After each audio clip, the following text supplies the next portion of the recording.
How do you motivate an unmotivated worker? Isn't it just so frustrating when you're a leader and there's someone on your team that just doesn't seem to care? I remember spending hours coaching someone, trying different strategies, hoping they'd improve.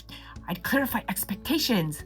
I tried to inspire them. I'd even check in more often. I felt like pounding my head on the wall, wondering why they just didn't seem to care.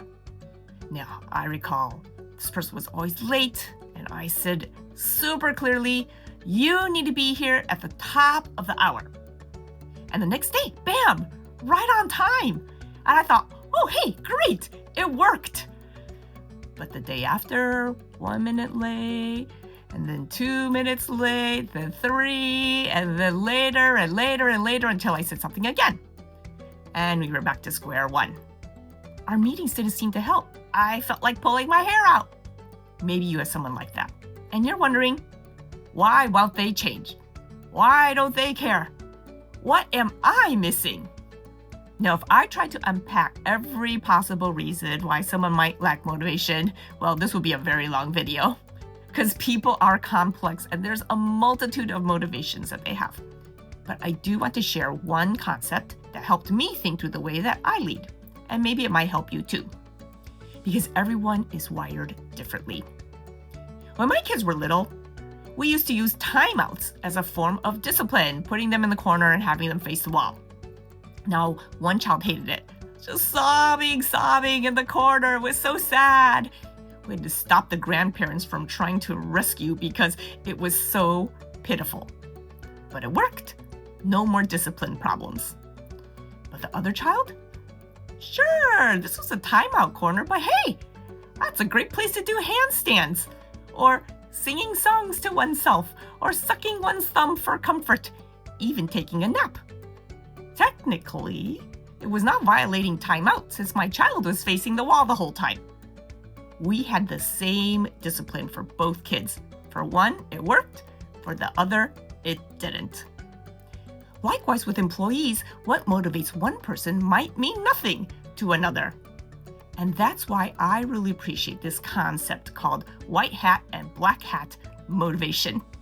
It comes from a framework called octalysis, and the author talks about the difference between positive and negative motivators. So white hat motivations are things that make people feel good, like purpose, mastery, autonomy. They bring fulfillment. These are the motivators that pull people forward, attracting them like a magnet. Black hat motivations, on the other hand, are things that people want to avoid, like anxiety and loss and pressure. These are push motivators that pressure them and push on them. So what's an easy way to remember white hat and black hat motivators? A simple line. We put a white hat above the line and the black hat under the line. With the white hat motivators, one of the primary ways for people to feel fulfilled is through purpose. Purpose is one of those powerful forces on a team. When somebody knows their why, their how becomes easier. Purpose gives people staying power. It makes hard work feel worthwhile. That's why getting to know your team's story matters. Every person has a story, and in it are clues to what drives them.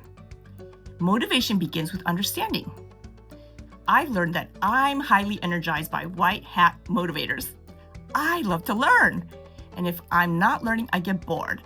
And when I get bored, I get restless. And when I get restless, I start getting distracted and start doing other things, and it is not a good thing. So now I ask myself before taking on a long-term commitment, will I still be learning 6 months from now? If the answer is no, I know my motivation's gonna flatline, and that means I probably shouldn't commit to this. Your team members have white hat motivators too. For some, it's learning. For others, it might be making an impact, being creative, solving problems, or some love being trusted with responsibility. But not everyone is primarily driven by those feel-good motivators. Some people wait until they meet the dreaded black hat motivators. Pain. That could be fear of letting people down, or worry of losing something that they really value, pressure to not fall behind. Now, I'm not a fan of using fear or anxiety to lead. It creates an unsafe atmosphere, which isn't healthy for everyone. Because remember, fear may move people quickly, but purpose moves them farther. I've learned it's important to recognize that some people are wired to be oriented more toward black hat motivators. And as a leader, it helps to walk with them. If you notice their regular response seems to be fear or worry, the first step is to be a good listener. Ask questions. Create space for them to share what's bothering them, what they're afraid of, or what's causing stress. Because when people feel seen and heard, their motivation almost always follows. And once they've opened up, don't just say, "Okay, have a great day," and walk away. If there's something you can do to reduce their fear or clarify expectations, then do it by all means. And if not, at least let them know they're not alone. The idea of white hat versus black hat motivation isn't a magic bullet, but it is to remind us that not everyone thinks or responds the same way. It helps you get curious instead of frustrated. And so here's a practical application. First, think of someone on your team who feels unmotivated and ask what might their white hat motivations be? What gives them purpose? What work lights them up, even if it's just a little bit? And then ask what black hat motivators might be at play. Are there pressures they're feeling? Pain they're trying to avoid? Is there something they're afraid to say out loud? And then last of all, have a conversation. Your role is not to give all the answers. Just go in with curiosity. Ask them what their challenges are.